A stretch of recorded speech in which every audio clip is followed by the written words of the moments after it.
Dans cette vidéo, on va utiliser les équations pour résoudre des problèmes. إذا باش نحلو واحد المسألة غادي نستعملو المعادلات.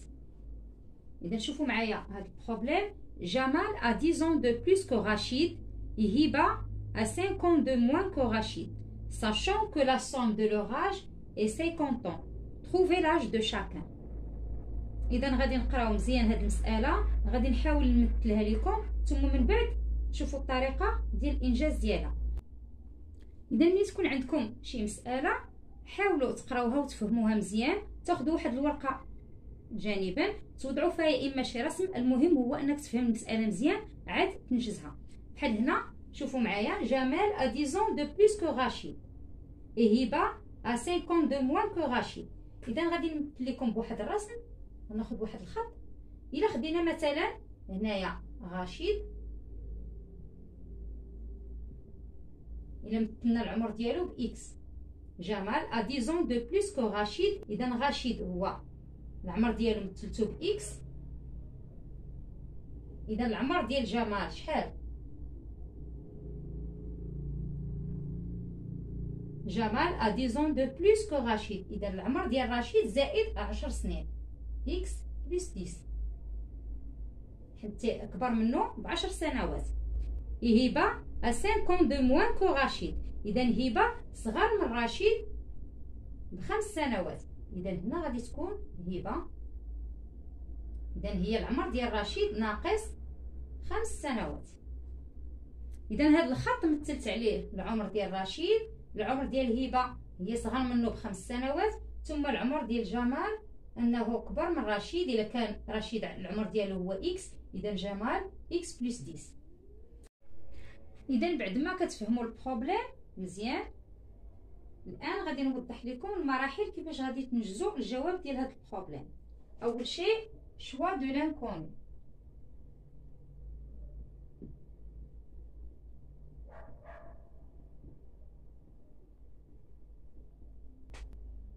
سوا غنكتب على هذا الشكل، سوا إكس لاج دو رشيد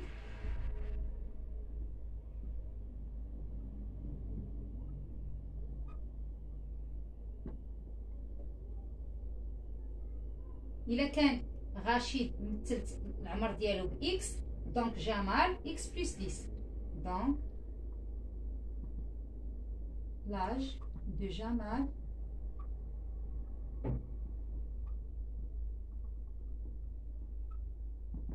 إكس بلس 10 et l'âge de Hiba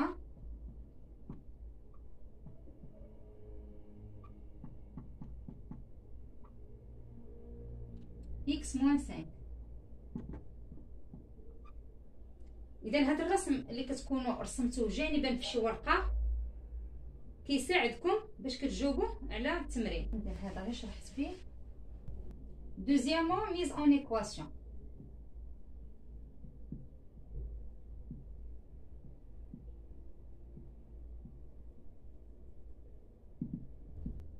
إذا هنا في ليكزارسيس لاحظوا مزيان، sachant que la somme de leur âge est 50 ans.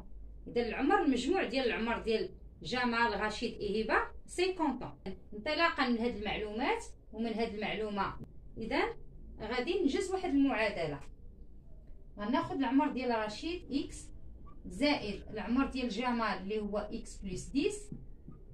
هذا العمر ديال رشيد، هذا العمر ديال جمال، زائد العمر ديال هبة اللي هو إكس موان 5. شحال تيعطينا؟ تيعطينا المجموع هو 50. إذا هنا أنا وضحت لكم العمر ديال كل واحد. الآن المرحلة الثالثة غادي ندير لا ريزوليسيون دو ليكواسيون. دونك troisièmement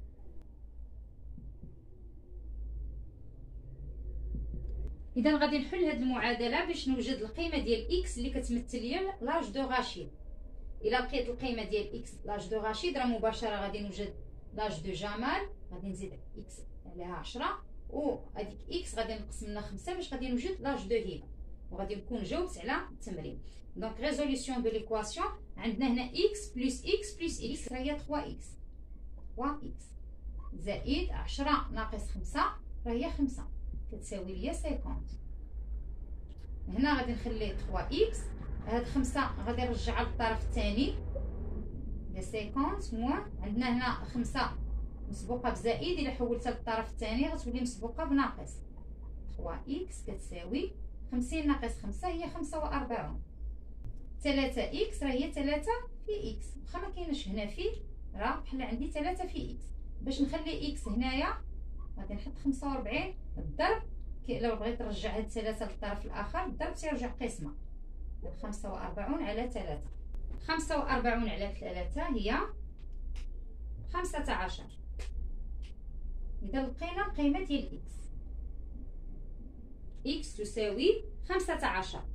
اذا لاج دو رشيد 15. اذا جمال شحال غادي يكون العمر ديالو؟ هو 15 زائد 10 هي 25، وهبه 15 ناقص 5 هي 10. الان ملي شفنا ليطاب الاولى الثانيه الثالثه غادي نوريكم ليطاب الرابعه، غوتور او بروبليم. اذا ملي وجدنا القيمه ديال اكس غادي نرجعوا للسؤال باش غادي نجاوبوا عليه. تروفي لاج دو شاكان. كاتريام ايتاب غوتور او بروبليم.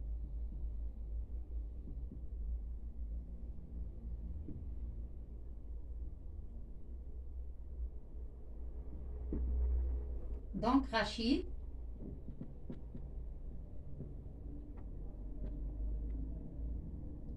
à 15 ans لحقاش لقينا x كتمثل لينا 15. جمال à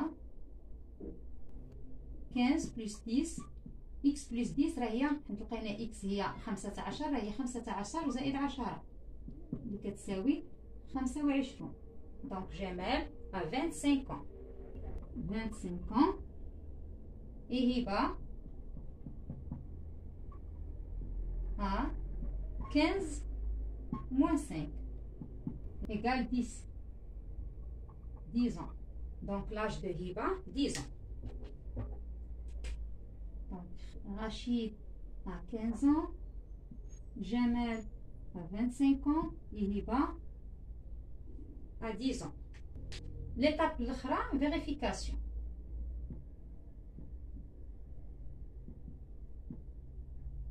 غادي نتاكدوا الجواب ديالنا واش صحيح ولا لا. اذا غادي نجمع المجموع ديال 15 25 و 10. خصني نلقاها هي 50. 15 بلس 25 بلس 10. العمر ديال رشيد ديال جمال ديال هبه خصو على حساب التمرين يكون 50. اذا فعلا 15 بلس 25 égale 40. 40 بلس 10 égale 50. كنكونوا جاوبنا على التمرين ديالنا. اذا من الاحسن تتبعوا هاد لي زيتاب اللي عطيتكم: choix de l'inconnu, mise en équation, résolution de l'équation, retour au problème، وفي الاخر كنديروا فيريفيكاسيون. وقبل ما تنجاوبوا على التمرين تناخذ واحد الورقه جانبا تنمثل يا اما برسم مهم. الهدف هو خصني نفهم مزيان البروبليم، حيت الا فهمته مباشره تنكتب هاد لي زيتاب وتنجاوب توصل في الاخير للنتيجه اللي صحيحه. Deuxième problème, la somme de 4 nombres entiers naturels consécutifs est 306. Trouvez ces nombres. إذا عندنا المجموع la somme ديال 4 nombres entiers naturels، 4 أعداد صحيحة طبيعية. consécutif هي متوالية، يعني عدد من وراء عدد. المجموع ديال 4 الأعداد متوالية هو 306. Trouvez ces nombres. غادي نوجدوا هاد الأعداد.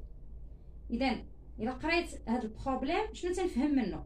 الا خديت مثلا العدد الاول مثلته باكس، العدد اللي غادي الاخر اللي غادي يجي من وراه هو اكس بلس 1، ثم العدد الاخر اكس بلس 2، والعدد الاخر اكس بلس 3. اذا عندنا العدد الاول، العدد الثاني، العدد الثالث والعدد الرابع، أعداد متوالية. مثلا إلا كان هذا العدد 4، الآخر غيكون عندنا 4 زائد 1 يعني 5، الآخر 4 زائد 2 اللي هو 6، و4 زائد 3 7. إذا 4 5 6 7 متوالية. هذا غير مثال عطيته لكم ديال الأرقام.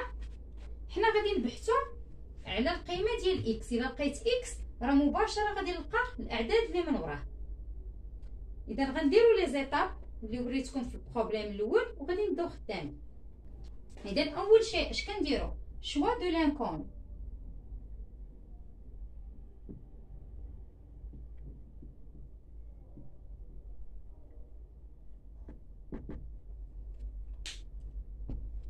إذا تنجاوب بهذه الطريقة سوا إكس لو بروميير نومبر، غادي نعتبروا بأن أول عدد هو إكس،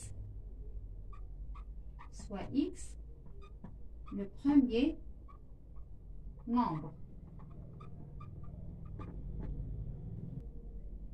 Donc x plus 1 le deuxième nombre.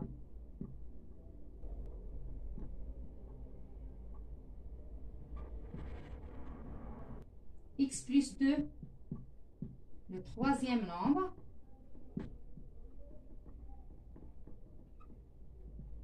X plus 3 le quatrième nombre.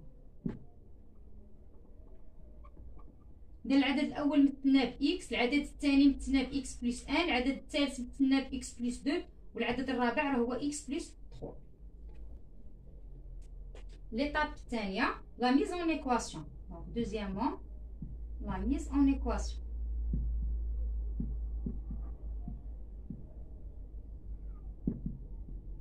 إذا على حساب هذا البروبليم أن هاد الأعداد بربعة المجموع ديالهم 306. إذا العدد الأول إكس، العدد الثاني شنو هو؟ إذا كان العدد الأول هو إكس، العدد الثاني إكس بلس 1، العدد الآخر إكس بلس 2، والعدد الآخر إكس بلس 3. إذا المجموع ديال العدد الأول، العدد الثاني، العدد الثالث والعدد الرابع على حساب التمرين هو 306. إذا هنا بغيت نشرح لكم.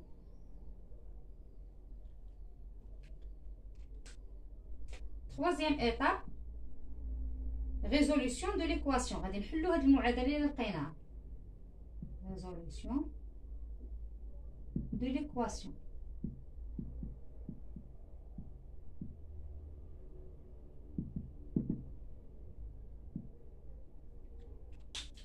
عندنا هنا x غادي نجمعوا x بوحديتهم والاعداد بوحديتهم.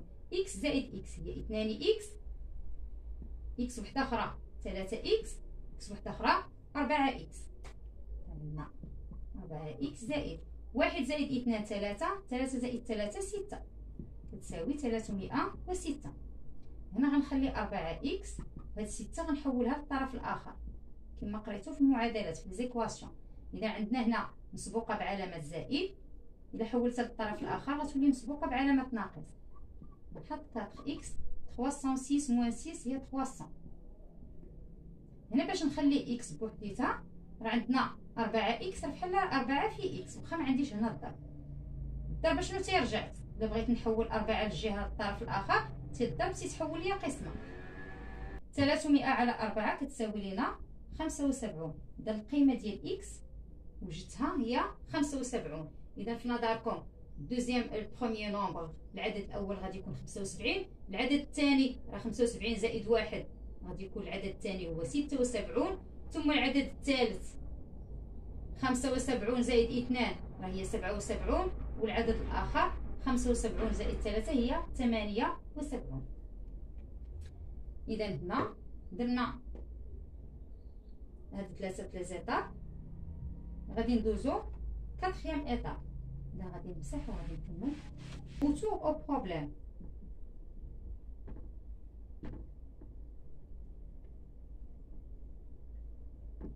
ترجع للبروبليم وتنجاوب على السؤال اللي هو خصني نحدد كل عدد من هاد الاعداد. اذا بعد ما تعرفنا على القيمه ديال اكس اللي كتمثل لنا العدد الاول، دونك 75 et le premier nombre هو العدد الأول.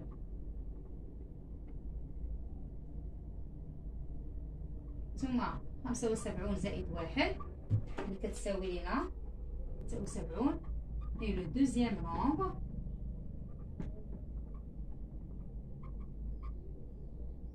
خمسة وسبعون زائد 2 اللي هي 77 et le troisième nombre. 75 زائد 3 اللي كتساوي ليا 78 et le quatrième nombre. إذا هنا طالبين منا 4 ديال الأعداد. إذا العدد الأول هو 75، العدد الثاني 76، 77، 78. كما كتشوفوا هي أعداد متوالية. 5e étape اللي هي vérification. غادي نتأكدوا من أن المجموع ديال هاد الأعداد هو 306. إذا 75 العدد الأول زائد كما شفنا في هاد البروبليم الأعداد المجموع ديالهم 306. إذا 75 زائد 76 زائد 77 زائد 78 إلا حسبتوهم راه غتلقاو فعلا كيساويو لينا 306. كنتمنى تكونوا فهمتوا هاد لي دو بروبليم وعرفتوا لي زيتاب اللي تنتبعوا باش يمكن لينا نجاوبوا على شي بروبليم. choix de l'inconnu من بعد mise en équation. troisième étape résolution de l'équation كتجاوب على ديك المعادله. quatrièmement retour au problème تترجع للبروبليم وتتجاوب على الاسئله اللي طالبين منك في التمرين. و cinquièmement vérification تتاكد من الجواب اللي عندك واش صحيح ولا لا. كنتمنى تكونوا استفدتوا. نتلاقاو في لا فيديو الجاي ان شاء الله.